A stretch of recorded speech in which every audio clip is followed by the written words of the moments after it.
Stephen Hawking's, دور حاضر کا آئنسٹائن۔ اسٹیفن ہاکنگ اس وقت آئنسٹائن کے بعد دنیا کا سب سے بڑا سائنسدان ہے۔ اسے دنیا کا سب سے ذہین شخص بھی کہا جاتا ہے۔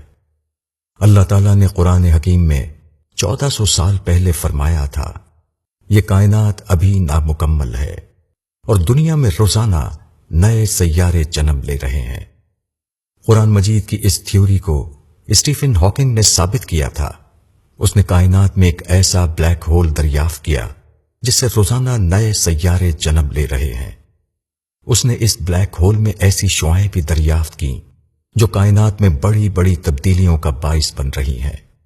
یہ شعاعیں اسٹیفن ہاکنگ کی مناسبت سے ہاکنگ ریڈیشن کہلاتی ہیں۔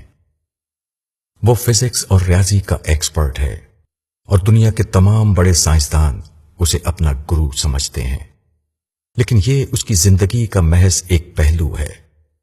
اس کا اصل کمال اس کی بیماری ہے۔ وہ MSc تک ایک عام درمیانے درجے کا طالب علم تھا۔ اسے کھیلنے کودنے کا شوق تھا۔ وہ سائیکل چلاتا تھا، فٹ بال کھیلتا تھا، کشتی رانی کے مقابلوں میں حصہ لیتا تھا اور روزانہ 5 کلومیٹر دوڑ لگاتا تھا۔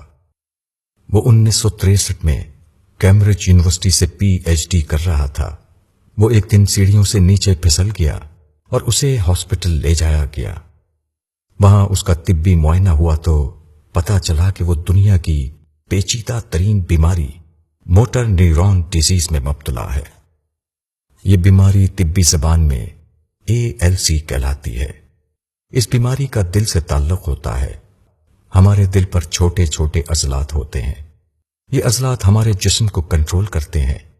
اس بیماری کے انکشاف سے پہلے سائنسدان دماغ کو انسانی جسم کا ڈرائیور سمجھتے تھے، لیکن 20ویں صدی کے شروع میں جب ALC کا پہلا مریض سامنے آیا تو پتہ چلا انسانی زندگی کا مرکز دماغ نہیں بلکہ قلب ہے، اور دنیا کے تمام مذہب ٹھیک کہتے تھے کہ انسان کو دماغ کے بجائے دل پر توجہ دینی چاہیے۔ دل کے یہ عضلات موٹرز کہلاتے ہیں۔ اگر یہ موٹرز مرنا شروع ہو جائیں تو انسان کے تمام اعضاء ایک ایک کر کے ساتھ چھوڑنے لگتے ہیں اور انسان خود کو آہستہ آہستہ مرتے دیکھتا ہے۔ ALC کے مریض کی زندگی 2 سے 3 سال کی مہمان ہوتی ہے۔ دنیا میں ابھی تک اس کا کوئی علاج دریافت نہیں ہو سکا۔ اسٹیفن ہاکنگ 21 سال کی عمر میں اس بیماری کا شکار ہوا تھا۔ سب سے پہلے اس کے ہاتھ کی انگلیاں مفلوج ہوئیں، پھر اس کے ہاتھ، پھر اس کے بازو، پھر اس کا بالائی دھڑ، پھر اس کے پاؤں، پھر اس کی ٹانگیں اور آخر میں اس کی زبان بھی اس کا ساتھ چھوڑ گئی۔ یوں وہ 1965 میں ویل چیئر تک محدود ہو گیا۔ پھر اس کی گردن دائیں جانب ڈھلکی اور دوبارہ سیدھی نہ ہو سکی۔ وہ 1974 تک خوراک اور واش روم کے لیے بھی دوسروں کا محتاج ہو گیا۔ آج اس کے پورے جسم میں صرف پلکوں میں زندگی موجود ہے۔ یہ صرف پلکیں ہلا سکتا ہے۔ ڈاکٹرز نے اسے 1974 میں گڈ بائی کہہ دیا تھا، لیکن ہاکنگ نے شکست تسلیم کرنے سے انکار کر دیا۔ اس نے زندہ رہنے، آگے بڑھنے اور اس معذوری کے باوجود دنیا کا سب سے بڑا سائنسدان بننے کا فیصلہ کیا۔ چنانچہ اس نے ویل چیئر پر کائنات کے رموز کھولنا شروع کیے تو سائنس حیران رہ گئی۔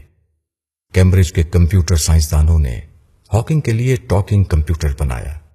یہ کمپیوٹر اس کی ویل چیئر پر لگا دیا گیا۔ یہ کمپیوٹر اس کی پلکوں کی زبان سمجھتا ہے۔ اسٹیفن اپنی سوچ کو پلکوں پر شفٹ کرتا ہے۔